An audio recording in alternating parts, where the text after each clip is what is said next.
कई वीडियो में आपको पार्टिसिपेट का जो सिलसिला शुरू हुआ था, नाउन हो गया, प्रोनाउन कंप्लीट और एडजेक्टिव भी हो गया, और चौथा पार्ट जो है वो है वर्ब का, जो आज आपको हम पेश करेंगे। बात को आप माइनरली समझिए और देखिए, आप समझिए। Verb, the movement of creature is called verb. मखलूक़ात की हरकत को, एक्टिविटी को हम वर्ब कहते हैं। इंसान खाता है, पीता है, सोता है, रोता है, बोलता है। जानवर खाता है, पीता है। दरख्त, पेड़ पौधे सांस लेते हैं, अक्सर कार्बन डाइऑक्साइड छोड़ता है, ऑक्सीजन छोड़ता है। ये सब एक्टिविटी है क्रिएचर का, जिसको हम वर्ब कहते हैं। ये कॉमनली इसको 3 हिस्से में बांटा गया है: transitive verb, intransitive verb, auxiliary. तो इन 3 का तफसील जानने से पहले आप इस बात को समझिए कि वर्ब की शक्लें कितनी होती है, कितना फॉर्म्स होते हैं। ये 5 फॉर्म होता है वर्ब का। प्रेजेंट प्लूरल फर्स्ट फॉर्म, उसको वर्ब 1 भी कहते हैं। दूसरा पास्ट, इसको वर्ब 2 भी कहते हैं। तीसरा पास्ट पार्टिसिपल, इसको वर्ब 3 कहते हैं। और चौथा प्रेजेंट पार्टिसिपल, इसको वर्ब 4 भी कहते हैं। पांचवा प्रेजेंट सिंगुलर, इसको वर्ब 5 कहते हैं। कॉमनली आमतौर से अंग्रेजी में नाउन सिंगुलर होता है, उसको प्लूरल बनाया जाता है, लेकिन वर्ब पहले ही से प्लूरल होता है, इसको सिंगुलर हम बनाते हैं यस या ये जोड़ के। अब मिसाल के तौर पर लीजिए, टू गो, जाना। Second form went, verb 2। Third form gone, verb 3। Fourth form going, past present participle जिसको कहते हैं, वो गोइंग। उस वर्ब 1 में आईएनजी जोड़ देंगे तो वर्ब 4 हो जाएगा। और पांचवा फॉर्म वर्ब 5, जो प्रेजेंट सिंगुलर, ये सिंगुलर है, उसमें यस या ये जोड़ते हैं। गो में यस लगता है, गोज। तो गो, वेंट, गॉन, गोइंग, गोज, ये 2 भाव आप आसानी से बना सकते हैं पहला भाव जानने के बाद। कि तीसरा भाव जो है चौथा और प्रेजेंट पार्टिसिपल बोला, उसमें आईएनजी जोड़ दीजिए। गोइंग में आईएनजी जाए तो गोइंग हो गया, और लास्ट में ये जोड़ दिए गो में तो गोज हो गया, वर्ब 5 हो गया, प्रेजेंट सिंगुलर हो गया। यानी प्लूरल था, इसको सिंगुलर बनाया गया। तो to go, went, gone, going, goes. कुछ भाव होता है कि 1 भी हुए, 2 भी हुए, 3 भी हुए। जैसे टू रीड, पढ़ना। रीड, उसको रेड पढ़ते हैं, लेकिन लिखा आता है रीड, रीडी। To read, read, reading, reads, सिर्फ एस लगता है उसमें, यस नहीं। बाय, टू बाय, खरीदा। Bought, buying, buys. Run, ran, run. Running, runs. Come, came, come, coming, comes. Kill, killed, killing, kills. इस तरह से बहुत सारे भाव से जो जिसकी शक्लें 5 होती हैं। इसको 5 को अगर समझेंगे तो आगे जुमला बनाने में आपको आसानी होगी कि किस सब्जेक्ट के साथ कौन सा वर्ब इस्तेमाल करना है, या किस टेंस में वर्ब का कौन फॉर्म इस्तेमाल होगा, ये आपको चलने में आसानी होगी। अब आगे आप चलिए, kinds of verbs: transitive verb, intransitive verb, auxiliary verb. Transitive verb requires object. Transitive verb बगैर ऑब्जेक्ट का कंप्लीट नहीं होता।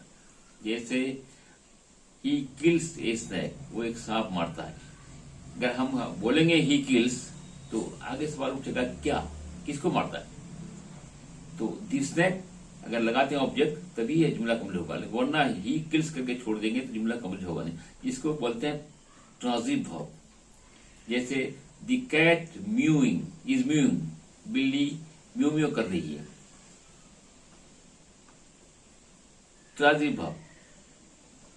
ये बॉय गोज टू स्कूल, एक लड़का स्कूल जाता है। अगर ये बॉय गोज करके छोड़ देते हम, तो क्या, कहां जाता है, सवाल उठता है। इसलिए उसको पूरा करने के लिए टू स्कूल चाहिए। आई वेंट टू मार्केट, मैं बाजार गया। आई वेंट अगर कहते हैं कि मैं गया कहां, तो सवाल उठता है, तो टू मार्केट ऑब्जेक्ट। तो यहां पर द स्नैक ऑब्जेक्ट हो गया,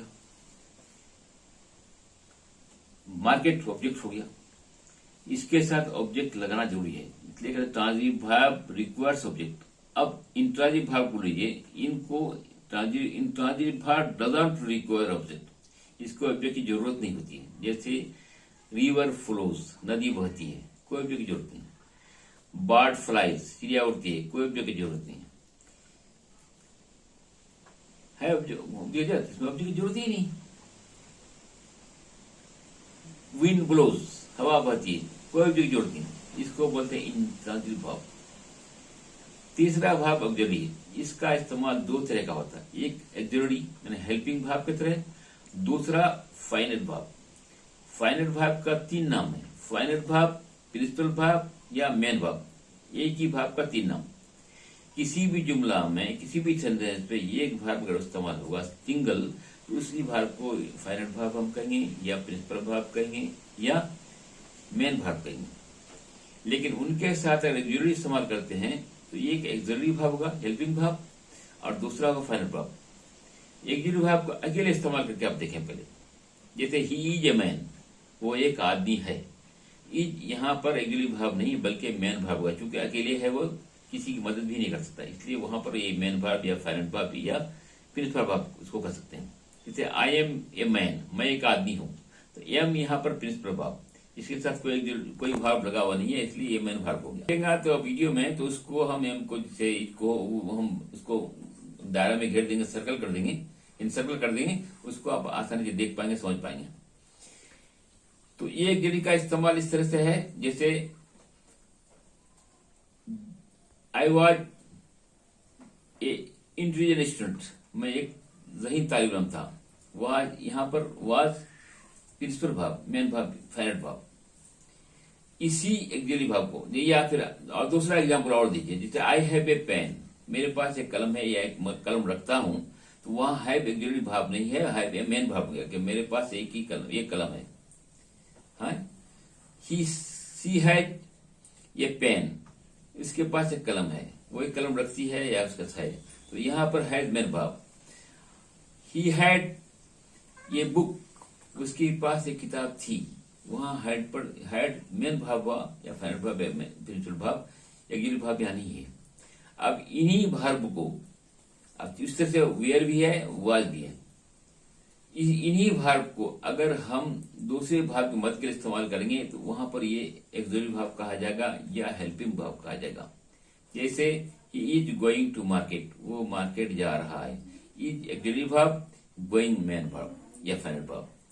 she is singing a song, वो एक गाना गा रही है, is auxiliary verb, singing main verb. I was doing sum, मैं हिसाब बना रहा था, was auxiliary verb, doing main verb। हाँ, you were killing a snake, तुम एक सांप मार रहे थे, were auxiliary verb, killing main verb। I have gone to market to buy something, मैं बाजार जा चुका हूं कुछ खरीदने के लिए, have auxiliary verb, gone main verb। He has completed his task, वह अपना टास्क पूरा कर चुका है, has auxiliary verb, complete main verb। We had some novels, हमारे पास कुछ नावलें थी, had auxiliary verb, और we had kept some novels, we have kept some, I have kept some novels, मेरे पास कुछ नावलें हैं, have auxiliary verb, kept main verb। We had some important books, हमारे पास कुछ अहम किताबें थी, had auxiliary verb, we had kept some important books, had auxiliary verb, kept main verb। इस auxiliary को दो तरह का इस्तेमाल आप देखें, इसको दो तरह से इस्तेमाल कर सकते हैं, एक मेन वर्ब की तरह, ऑक्सिलरी वर्ब की तरह। ऑक्सिलरी वर्ब की तरह इस्तेमाल करेंगे तो उसको हेल्पिंग वर्ब, ऑक्सिलरी वर्ब कहेंगे, इसको मेन वर्ब कहेंगे। अगर ये वीडियो आपको पसंद आए तो इसको लाइक कीजिए, और अगला वीडियो देखने के लिए आप इस चैनल को सब्सक्राइब कीजिए। अगला वीडियो भाग का अभी हिस्सा बाकी है, जिसको लेके चलेंगे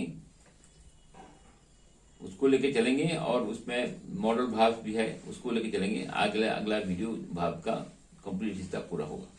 इसको देखने के लिए इस चैनल को सब्सक्राइब कीजिए। Thank you very much.